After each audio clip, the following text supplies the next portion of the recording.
Hello again. I'm Paul Beckwith, and this is Shackleton. If I don't do any videos for a week or so, I start to, really miss doing it, and so does this guy, so does Shackleton. But the last few weeks, I've been quite busy doing physical manual labor to repair a couple of my flat roofs on my house. There's a couple sections that were the old gravel on top of tar, and apparently they don't use those techniques. They put membranes on top, so I removed all of the gravel. I've got basically 9 huge garbage bins full of gravel sitting in my garage, so I'll have to figure out, what to do with that. But it was a lot of work.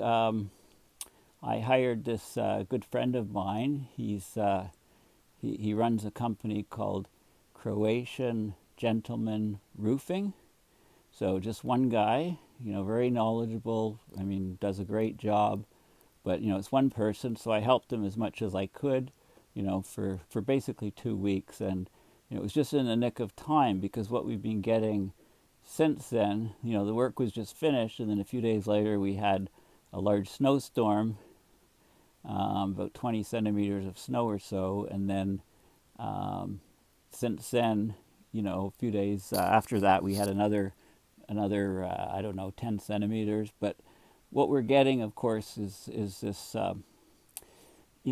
Things are quite different. Infrastructure is being damaged. Roads and buildings and roofs and structures are suffering tremendous amounts of damage from when the weather fluctuates above and below freezing. So it would be interesting for somebody to do a study and to count the number of transitions where you go from below zero to above zero. That's one transition.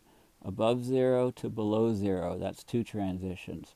How many times that occurs? Because for it looks like for the next few weeks at least, it's going to happen in Ottawa every single day. And it's that transition to below zero, above zero, below zero, above zero. Of course, water gets into cracks, then it freezes, it forces the cracks larger, then it melts, okay, then it fills the larger space, the larger cracks, and then it freezes again, making the cracks even larger, and the cycle just continues on and on and on. So, before, when we went into winter, it would be cold, and it would stay cold for months and months, perhaps even all winter. But now, we get all of these thawing cycles, and, we get snow, and then we get rain, and above zero temperatures, and it all melts, and then we get snow again and rain.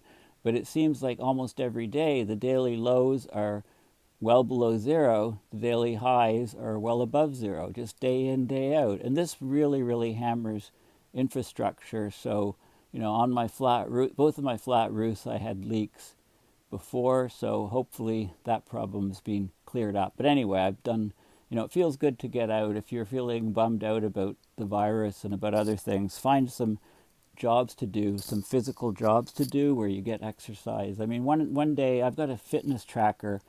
I try to get 10,000 steps a day.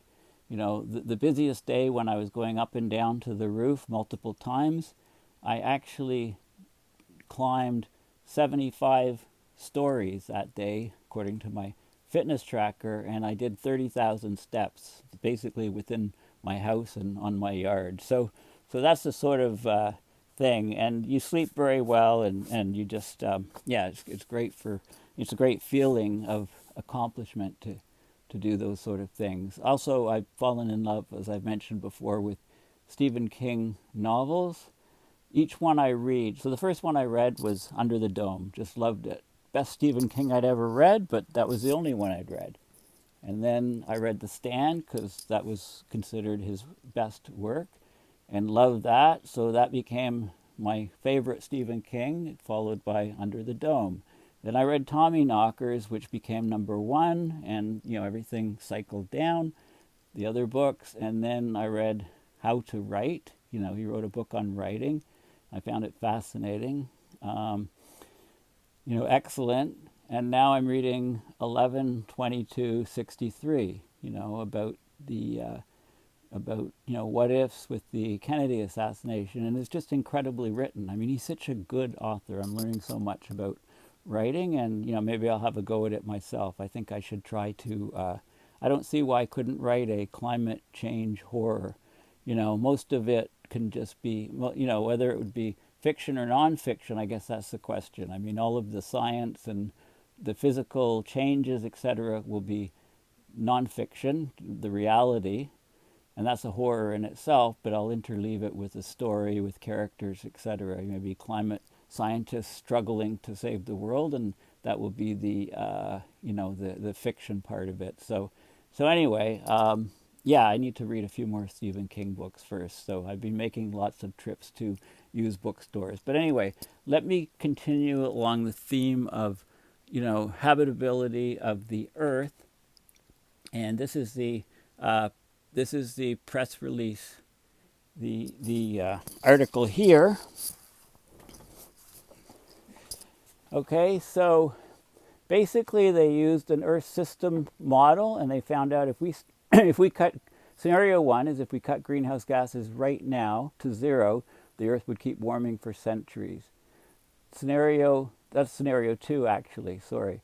Scenario one was more realistic, having greenhouse gases increase to 2070 and then cut it to zero by 2100. So those are the two scenarios that are looked at, and they found that the only way to stop the Earth warming for centuries would be to suck CO2 out of the atmosphere. How much do you have to take out?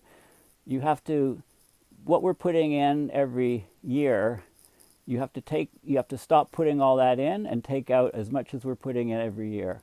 Okay, so that has to be the negative emissions, and then you have to store that CO2, so carbon capture and storage. And they also talk about the necessity of using solar radiation management. Okay, see, the Arctic sea ice and the permafrost are on an irreversible path of melting.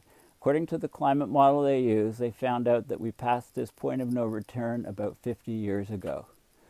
If emissions were to drop to zero this year, global temperatures would ultimately rise to be 5.4 degrees Fahrenheit higher, and that's 3 degrees Celsius higher. But the 2500, I mean, these time frames are absolutely absurd. They're ridiculous. So I criticize it for using numbers like this.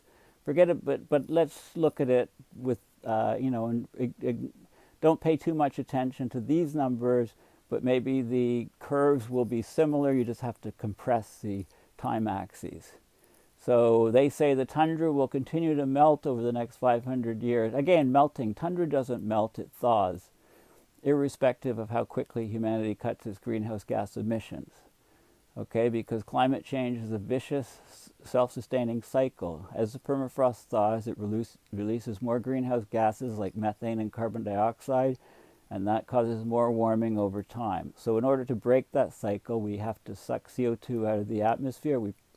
We also have to deploy solar radiation management technologies.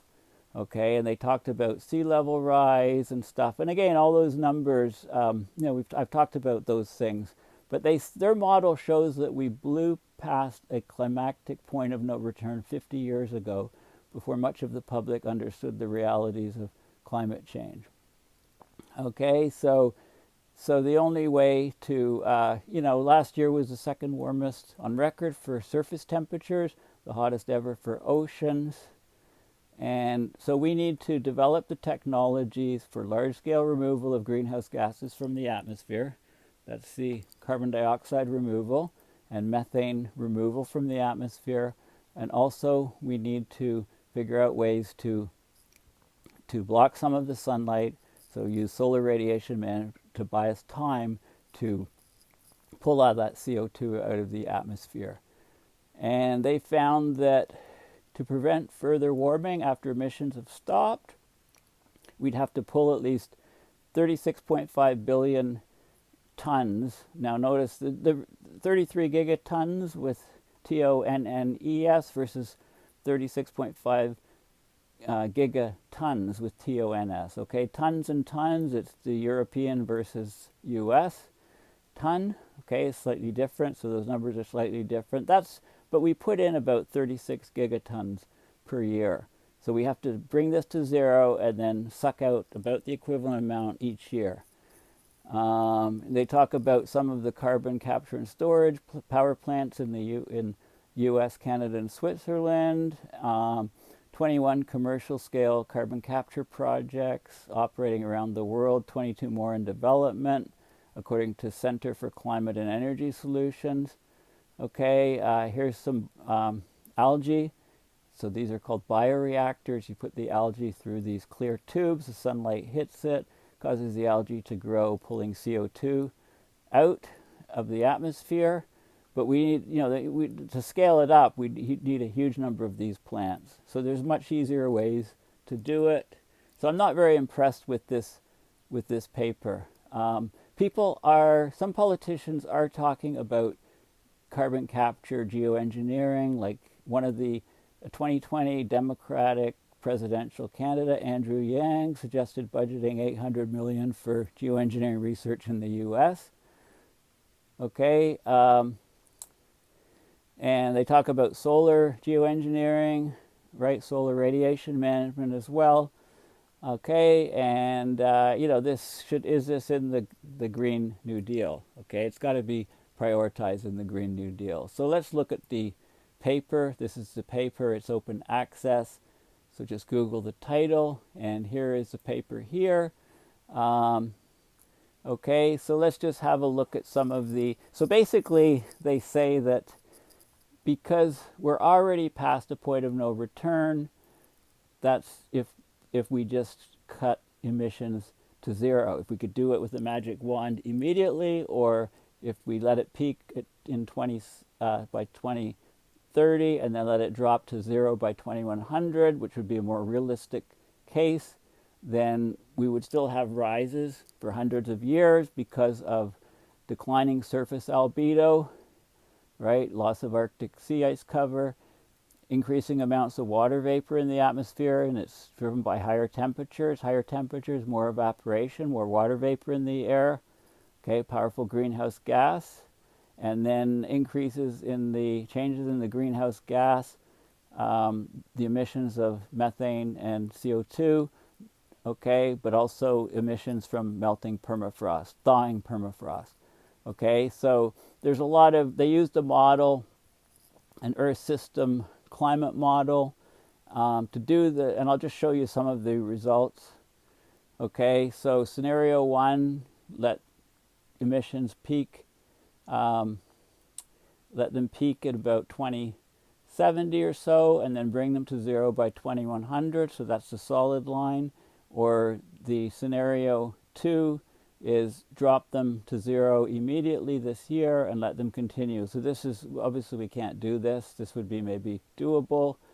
Okay, and then the CO2 concentration would increase to a peak and start decreasing. But temperature rise in both scenario 1 and 2 actually increases over time, over long periods of time. Methane concentrations peak and then start rising slowly or drop quickly in scenario 2. Sea level rise, water concentration in grams of water in the air per kilogram of air, and so on. Okay, so they do all of these type of models, and then they look at the contributions of water vapor, CO2, other greenhouse gases, changes in albedo over time. So they do all of these different things, right? And so basically, they conclude that we've already passed the point of no return. Are we really past the point of no return? Now, many scientists responded, and they said they really didn't like this study because we're not past the point of no return, the model's not very accurate, etc. I criticize the study because the time frames are far too long. But I just wanted to bring this up.